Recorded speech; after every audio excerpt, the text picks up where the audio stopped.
where should we go to? I'm joined now by Zoe Gardner, independent immigration expert, specialising in EU and UK asylum policy. And it'll be interesting, Zoe, to hear what you make of Kier Starmer's plan here. I mean, it strikes me that he's playing catch up with the Tories to some degree. Yeah, I would totally agree. I think a lot of people will wake up and see this proposal from Labour and be hugely dispirited because they're hoping to be able to vote for an alternative to the failed narratives of cruelty, hostility and rejection that have brought us to this chaos under the Tories. And it looks like at this point Labour's thinking that they're going to offer us a bit more of the same. And that absolutely won't work. There's no evidence to support the kind of proposals they're making. And they're based fundamentally on flawed narratives about the fact that we should or could reject and get rid of and prevent asylum seekers who need protection and need solutions from making journeys in order to find that. That will never happen. And what a competent and an honest Labour government would do is level with the public, say there will always be a certain number of people who seek safety in the UK. We will make it work. We will make it safe. We will make sure that our communities are supported in order to receive people. That would be the honest thing to do. And this is really disappointing. It looks like Labour's going in the wrong direction this morning. Now, I'm going to appeal to you for a bit of help, Zoe, because a number of people, myself included, a while back, I think it was in Theresa May's administration, there was talk that France wanted to fund a processing centre on French soil. And it was rejected. I believe Theresa May used the words on ideological grounds, I think, as blunt as that. And I guess I'm one of those who was sort of persuaded that maybe the best way of dealing with those making the journey across Europe from wherever would be to process them in France before, so that we wouldn't have to have people crossing the channel in order to get processed and be deemed a legitimate asylum seeker. Yeah, I think it's understandable. And a lot of people who respond to this from a humanitarian perspective are tempted by this idea. And so I think it's important to sort of lay out what it actually means in practice. Please. Versus sort of the idea of it, which sounds like, oh, it stops people from crossing the channel. Great. In reality, I don't think it would stop people from needing to cross the channel. And I think it would be extremely costly and very dangerous in terms of human rights.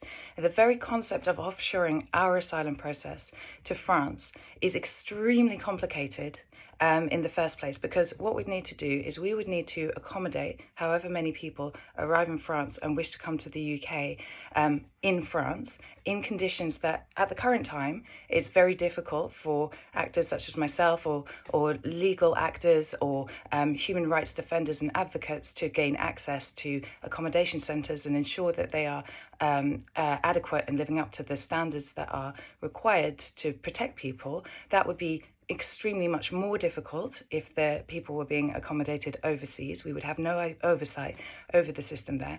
We would also have to transfer a huge number of our own British staff over to France, which would be hugely expensive and costly, and again would remove our ability to have adequate oversight over the procedures that were going on there.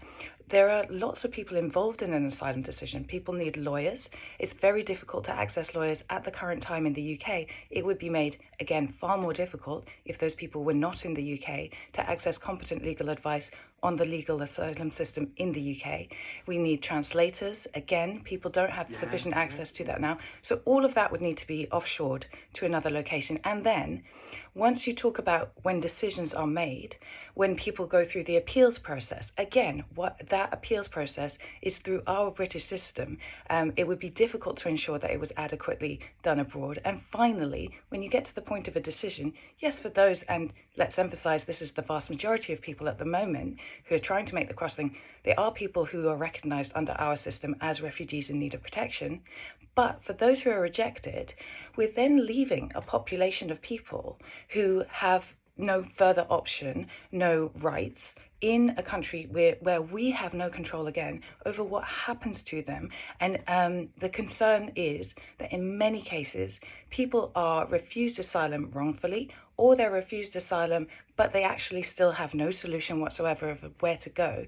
And we end up dumping that onto another country, and those people remain desperate, remain destitute, and might end up still continuing to fuel the trade, the smuggling trade, and attempting to reach us in other ways. But then when they crossed, they would try to remain outside of the system because the trust in our system that to be able to offer them any kind of solution would be totally broken. So ultimately, I think this would produce more cost and more chaos, but actually no solutions. And I can tell you what solution I do propose.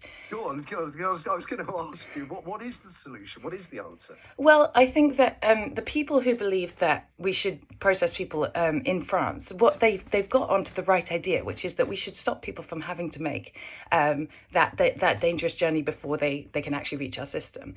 Now, how we can actually do that instead is we can set up a centre in France, but a much smaller scale, just to offer people who come to us, and we can set up the criteria, but basically it needs to be fairly broad because it needs to be realistic. People who have decided that where they wish to seek safety is the UK, we can give them a travel document that so we know who they are. We know we have this all done in a regulated and formalized manner. But we give them a travel document. They cross on the ferry or the Eurostar instead of in the smugglers' boats, and then they enter the asylum system in the UK, and we have that system functioning, and crucially functioning quickly and efficiently here in the UK, instead of trying to push it all overseas, because then the French can push theirs to Italy, and then the Italians can start running their asylum system as they're trying to do in Albania, and in the end, none of this prevents the actual need. It's all trying to displace the question. Where are people going to actually end up and stay? We should be focusing on offering solutions, not trying to push people away. Let me return you to this. I mean, I'm loath to call it a proposal because it's all leaks that have gone to the Times. But if going with the information in good faith that's in the Times, Labour are going to say that their scheme involves Tanzania, which, according to Wikipedia, is one of the most stable and nicer places to be in Africa, in the African continent. That they're going to ensure that the processing is done by British officials. Does any of that mitigate for you? I mean, I can see that compared to Rwanda, which is, I mean, to my mind, it is just an abhorrent policy, that Tanzania would be more appealing than Rwanda, but it's a long way short of what you're discussing or proposing, Zoe.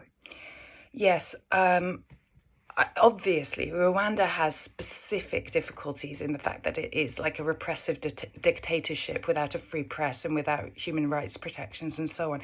That is particularly bad. But I mean, I think your listeners will understand that there is this is what's so dangerous, is the conversation has shifted to such a degree that we're talking about Tanzania, sending refugees to Tanzania as being the sort of more moderate and humane option. I'm afraid it's not. It's simply not, and we need to push back against this really strongly. It's actually very dangerous. It is not acceptable and will not work. It's untested, unproven, unsupported by any evidence, and it is cruel. It is about punishing people, and it is about ultimately saying that they shouldn't be here, and that is the wrong message. Sorry to jump in, but there's another little angle to this, which I'm hoping you might be able to